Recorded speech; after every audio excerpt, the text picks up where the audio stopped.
Hi అండి. నమస్తే. నేను మీ Raji. Welcome back to Raji cooks.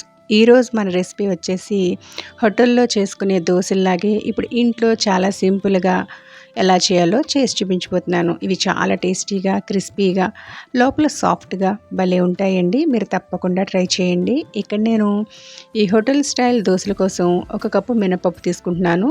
మీరు కావాలంటే పొట్టుపప్పును కూడా యూజ్ చేసుకోవచ్చు. అలాగే 1 కప్పు మినపప్పుకి 3 గ్లాసుల వరకు రైస్ తీసుకోవాలి. కుదిరితే రేషన్ బియ్యం అయితే చాలా టేస్టీగా ఉంటాయి. లేదంటే మనం కుక్ చేసుకునే రైస్నైనా యూస్ చేసుకోవచ్చు. అలాగే ఇందులోకి 2 టీ స్పూన్ల వరకు శనగపప్పుని వేసుకోవాలి. ఈ శనగపప్పు వల్ల దోసలు అనేవి క్రిస్పీగా మరియు మంచి గోల్డెన్ కలర్ వేగుతాయి. అచ్చం హోటల్లో ఉండే దోసల్లాగా. అలాగే 1 స్పూను మెంతులను కూడా యాడ్ చేసుకోవాలి. మెంతుల వల్ల మనకి త్వరగా ఫెర్మెంట్ అవుతుంది దోసల పిండి. అలాగే మంచి కలర్తో పాటు మెత్తగా మంచి టెక్చర్ వస్తుంది దోసల పిండికి. మినపప్పులో నిండుగా వాటర్ పోసుకొని మూత పెట్టి పక్కకు పెట్టుకోండి. ఇప్పుడు ఈ రైస్ను మాత్రం 2-3 సార్లు శుభ్రంగా వాష్ చేసుకుని ఇప్పుడు దీన్ని నిండుగా నీళ్ళు పోసుకొని దీన్ని కూడా పక్కన పెట్టండి. ఇలా మనం 4 నుండి 6 గంటల వరకు నానబెట్టుకోవాలి దోసల పిండి కోసం. 6 గంటల తర్వాత పప్పు బియ్యం కూడా బాగా నానిపోయి ఉంటాయండి. వీటిని మరొక 2 సార్లు కడిగి ఇప్పుడు ఒక గిన్నె తీసుకుని దీంట్లోకి 2 స్పూన్ల వరకు అటుకులను వేసి ఇందులో కొద్దిగా వాటర్ వేసుకుని ఒకసారి కడిగి బాగా వాటర్ వంచేసి పక్కన పెట్టుకోవాలి. అలాగే ముందుగా కడిగించుకున్న ఈ మినపప్పుని కొద్దిగా మిక్సీ జార్లో వేసుకుంటూ ఫైన్ పేస్ట్లా చేసుకోవాలి.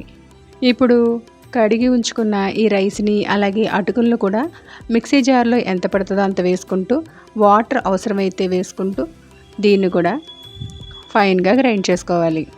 ఇప్పుడు పిండి అంతా కలిసేలా ఒకసారి చేత్తో బాగా కలిపి మూత పెట్టి ఒక ఓవర్ నైట్ అయినా వదిలేయండి. లేదంటే కనీసం 8 అవర్స్ అయినా ఫెర్మెంటేషన్కి వదిలేయాలి.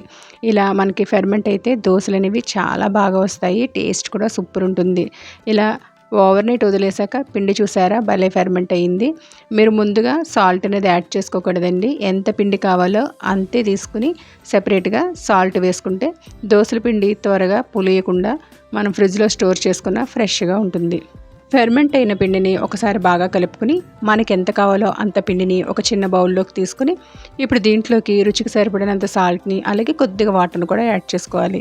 మరీ పిండి పలచగా ఉండకూడదండి. అలా అని బాగా తిక్కగా కూడా ఉండకూడదు. చూసారుగా వీడియోలో చూపించినట్లు ఈ కన్సిస్టెన్సీ ఉంటే దోసలు అనేవి హోటల్ స్టైల్లో వస్తాయి. స్టవ్ పై రేకు పెట్టి హై ఫ్లేమ్ మీద బాగా వేడెక్కనివ్వాలి.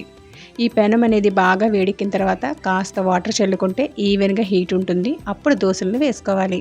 దోసలు వేసేటప్పుడు స్టవ్ని లో ఫ్లేమ్ పెట్టుకుని దోస వేసిన తర్వాత హై ఫ్లేమ్ మీద వేగనివ్వాలి. ఇలా బాగా వేగిన దోసని టర్న్ చేసుకుని 2 వైపులా వేయించుకుంటే ఎంతో టేస్టీగా క్రిస్పీగా ఉండే దోస రెడీ. మరి నచ్చిందా ఫ్రెండ్స్ మీకు ఈ రెసిపీ? తప్పకుండా ట్రై చేయండి.